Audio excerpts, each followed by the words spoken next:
12 साल नहीं सहेंगे अब की बार, बहुत हुए 12 साल नहीं सहेंगे अब की बार। We want policy, policy by policy, we want policy। Himachal Pradesh के 80,000 से ज्यादा स्टूडेंट्स की वोकेशनल सब्जेक्ट की पढ़ाई एक सप्ताह से ठप पड़ी है। 9वीं से 12वीं कक्षा के छात्रों को स्किल बनाने की ट्रेनिंग देने वाले 2174 वोकेशनल टीचर 11 दिन से शिमला में हड़ताल पर बैठे हैं। वोकेशनल टीचर कंपनी के माध्यम से सेवाएं देने का विरोध कर रहे हैं और हरियाणा की तर्ज पर विभाग के माध्यम से सेवाएं देने की मांग कर रहे हैं। इससे सरकार पर 1 रुपए का भी अतिरिक्त वित्तीय बोझ नहीं पड़ रहा है और ना ही रेगुलर करने की मांग कर रहे हैं। उल्टा इससे सरकार का हर साल 8 से 10 करोड़ रुपए जो अभी कंपनी को जा रहा है उसकी बचत होगी। यह तर्क वोकेशनल टीचर बार बार सरकार को दे रहे हैं। 12 साल नहीं सहेंगे अब की बार, बहुत हुए 12 साल नहीं सहेंगे अब की बार। कपड़े शपड़े नहीं चलेगी, नहीं चलेगी, नहीं चलेगी, कपड़े शपड़े नहीं चलेगी, नहीं चलेगी, नहीं चलेगी। कंपनियों को दफा करो, दफा करो, दफा करो, कंपनियों को दफा करो, दफा करो, दफा करो, कंपनियों को दफा करो, दफा करो, दफा करो। कपड़े शपड़े नहीं चलेगी, नहीं चलेगी, नहीं चलेगी। यूनियन कंपनी शासन, कंपनी शासन मुर्दाबाद, विधि यूनियन जिंदाबाद, जिंदाबाद, जिंदाबाद, विधि यूनियन जिंदाबाद, जिंदाबाद, जिंदाबाद। Policy by policy, we want policy, policy. इस बार में कोई दो राय नहीं है। कल हमारे पुलिस विभाग के लोग यहाँ पे आए हुए थे। उन्होंने कहा कि आपको अपनी परमिशंस जो हैं वो लेनी होंगी और आपको जो है ये धरना वगैरह, आपका परमिशन नहीं है तो धरना स्थल आपको छोड़ना होगा।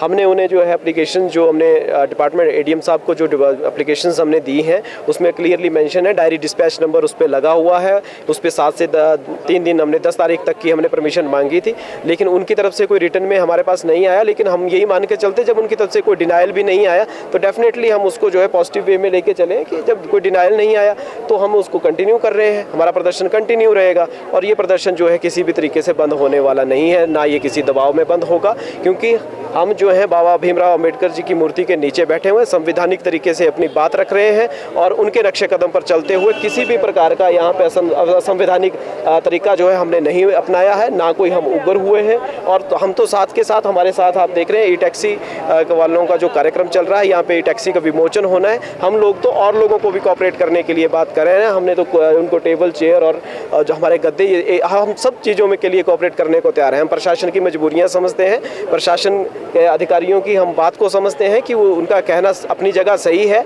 वो एक सीमित दायरे में बंधे हुए हैं। लेकिन हम भी अपनी तरफ से प्रयास कर रहे हैं कि किसी भी प्रकार की जो है कोई घटना घटित ना हो। हमारे लोग जो हैं डे नाइट धरना स्थल पे रहते हैं, हमारी व्हीकल्स यहाँ रहते हैं।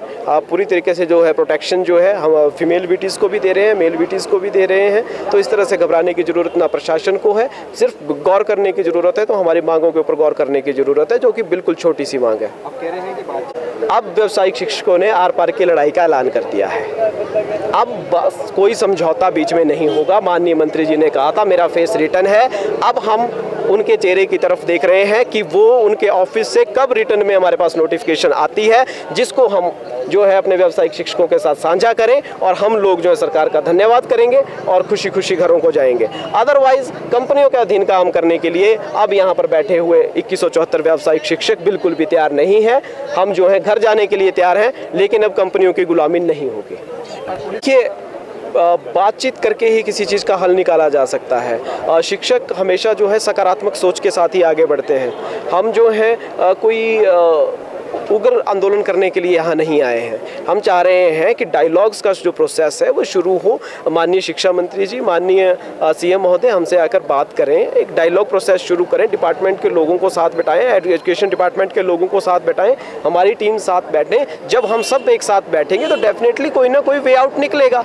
बातचीत ना करना, अपने लोगों के साथ नहीं मिलना और ये कह देना कि ये सेंटर का प्रोजेक्ट है, सेंटर की कंपनियाँ, उन चीज़ों से भी हम मानते हैं कि वो सही बात कही उन्होंने कि सेंटर का प्रोजेक्ट है, सेंट्रल की कंपनीज है। लेकिन हम साथ में साथ ये भी तो कह रहे हैं कि पड़ोसी राज्य भी तो जो हरियाणा है वो भी तो भारत का ही हिस्सा है। जब वहाँ पे कंपनियों को बाहर निकाला जा सकता है, वहाँ पे जो है वो अच्छी प्रॉपर तरीके से सैलरी दी जा सकती है, इंक्रीमेंट दी जा सकती है, तो हिमाचल में क्या समस्या है? अब व्यावसायिक शिक्षकों ने आर पार की लड़ाई का ऐलान कर दिया है। अब बस कोई समझौता बीच में नहीं होगा। माननीय मंत्री जी ने कहा था मेरा फेस रिटर्न है। अब हम उनके चेहरे की तरफ देख रहे हैं कि वो उनके ऑफिस से कब रिटर्न में हमारे पास नोटिफिकेशन आती है, जिसको हम जो है अपने व्यावसायिक शिक्षकों के साथ साझा करें और हम लोग जो है सरकार का धन्यवाद करेंगे और खुशी खुशी घरों को जाएंगे। अदरवाइज कंपनियों के अधीन काम करने के लिए अब यहाँ पर बैठे हुए 2174 व्यावसायिक शिक्षक बिल्कुल भी तैयार नहीं है। हम जो है घर जाने के लिए तैयार हैं, लेकिन अब कंपनियों की गुलामी नहीं होगी।